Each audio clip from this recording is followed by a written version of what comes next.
अध्याय 2 वर्ण एवं वर्णमाला। पहला प्रश्न, निम्नलिखित में से औ की मात्रा वाला शब्द चुनिए। इसमें क्या हो गया? इसमें तो हो गया आपका पहला ऑप्शन में ओ की मात्रा, इसमें हो गया ऐ की मात्रा, इसमें हो गई ओ की मात्रा, इसमें भी हो गई। बताइए ये कौन सी मात्रा होगी? आपका यही सही ऑप्शन यही है। ओके। निम्नलिखित में से किस स्वर की कोई मात्रा नहीं होती है? अ की कोई मात्रा नहीं होती है, ए की ये मात्रा होती है, ऊ की ये बड़ा ऊ है इसकी ये मात्रा होती है, और आ की ये मात्रा होती है। हमारा सही ऑप्शन क्या है? अ। व्यंजन के साथ लगने वाले स्वर चिन्हों को क्या कहते हैं?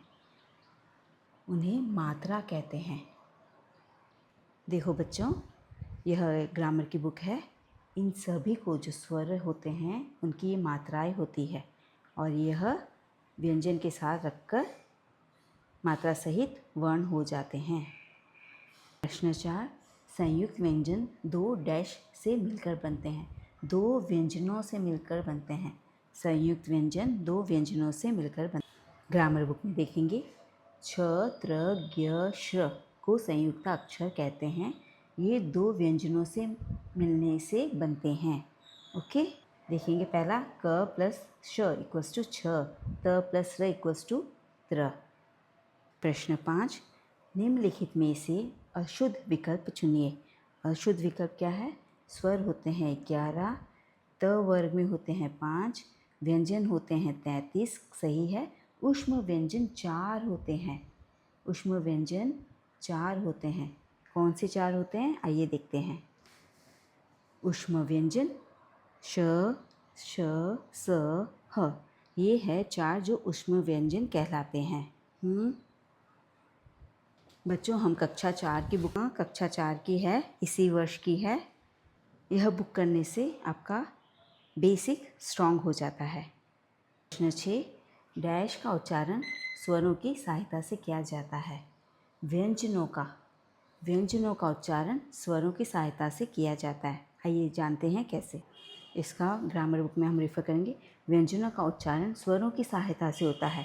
इन्हें बोलते समय हवा मुख के अलग अलग स्थान से टकराकर बाहर आती है। स्वर रहित व्यंजन हलंत चिन्ह लगाकर लिखे जाते हैं। जैसे कि अगर हम इसके साथ स्वर नहीं जोड़ते हैं तो ये सारे व्यंजन आधे होते हैं। ओके। देखिए दूसरी बुक में हम रेफर करेंगे। मूल रूप से सभी व्यंजन बिना स्वर के होते हैं। अस्वर मिलाने पर इनका रूप पूरा हो जाता है। ओके। क्या होता है ना, देखिए सारे व्यंजन आधे होते हैं, बट जैसे ही हम इसके साथ अ मिलाते हैं यह पूरा हो जाता है। तो किसी भी व्यंजन के साथ अस्वर मिलाने पर वह पूरा होता है। प्रश्न 7, निम्नलिखित वर्णों में से स्वरों को चुनिए। ये हमें दिए हुए हैं। देखिए यह हो गया स्वर और ये हो गया स्वर। क, च, ज व्यंजन हो गए। तो हमारा सही ऑप्शन क्या है? यही हमारा ई और ओ स्वर हो गया, बाकी सभी व्यंजन है। प्रश्न 8, निम्नलिखित में से द्वितीय व्यंजन से बने शब्दों का जोड़ा चुनिए।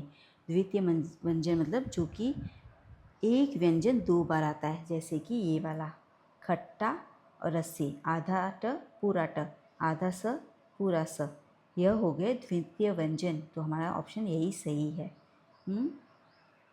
कैसे होता है? ये हो गया संयुक्त व्यंजन, ये हो गया द्वितीय व्यंजन। संयुक्त व्यंजन मतलब जैसे कि हमारा हिम्मत, ये हो गया हमारा द्वितीय व्यंजन क्योंकि एक जैसे दो व्यंजन। विद्या, ये हो गया हमारा संयुक्त व्यंजन क्योंकि द अलग है या अलग है। त्यागी, संयुक्त व्यंजन। अन्न, दो व्यंजन एक जैसे, ये हो गया हमारा द्वितीय व्यंजन। ऐसे ही अम्मा, म और माँ सेम हो गए, तो ये हो गया हमारा द्वितीय व्यंजन। निम्नलिखित शब्दों में से किस शब्द में अनुस्वार का सही प्रयोग हुआ है? बिंदु, किसमें सही बिंदु आया है? देखिए अंत की स्पेलिंग क्या होती है? अंत की स्पेलिंग ये होती है। तो हमारा सही ऑप्शन यही है, अंतराल मीन्स इंटरवल। दिए गए वर्णों के वर्ण संयोजन के लिए सही शब्द चुनिए।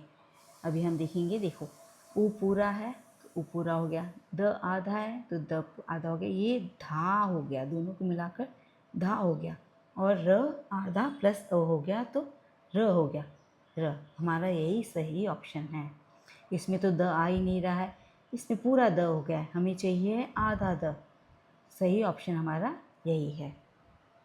प्रश्न 11, निम्नलिखित शब्दों में से किस शब्द में र के रूप में पदेन का प्रयोग हुआ है? पदेन मतलब कि जिसमें नीचे र आया है, तो ये हमारा सही ऑप्शन हो गया है। इसमें आ गया है री, इसमें तो पूरा र है, इसमें आ गया है र ऊपर। देखो र के विभिन्न रूप, हम र के विभिन्न रूप को जानेंगे। ये हो गया पूरा र, जिसमें र स्वतंत्र रूप से लिखा जाता है। र स्वर रहित होता है, जब र आधा होता है जिसमें अ नहीं है तो यह ऊपर आ जाता है, आधा र होने पर यह ऊपर आ जाता है। इसमें क्या है, इसमें क आधा है और र पूरा है तो यह नीचे लग जाता है, यह क के नीचे लग जाता है, इसीलिए इसे पदेन कहते हैं। ओके, अभी इसमें भी देखिए, द में र तो द्रव हो गया, ह में र तो ह हो गया, और ये हो गया ट्रक। जब र स्वर रहित इन दो शब्दों के साथ जुड़ता है तो इसमें ऐसे लगता है, जब ट और ड के साथ र जुड़ता है तो वह इस तरह लगता है। हर्षित में र ऊपर आ गया है, प्रदीप में यही है जो कि हमारा सही आंसर है। ऋषि में तो री है, इसमें भी री लगाओ। प्रश्न 13, निम्नलिखित में से शब्दों के कौन से जोड़े में री की मात्रा का प्रयोग नहीं हुआ है? देखिए, इसमें तो हुआ है, इसमें री की मात्रा का प्रयोग हुआ है, इसमें भी हुआ है, इसमें भी हुआ है, इसमें पदेन र और ऊपर वाले र का उपयोग हुआ है। सो हमारा ऑप्शन यही सही है। बाकी तीनों ऑप्शन में री का प्रयोग हुआ है। दूसरा वीडियो लेके आती हूँ जिसमें हम प्रश्न 14 से 25 तक करेंगे। एक अध्याय के हम 2 वीडियो बनाएंगे। आज हमारा पाठ तीसरा था। नमस्ते।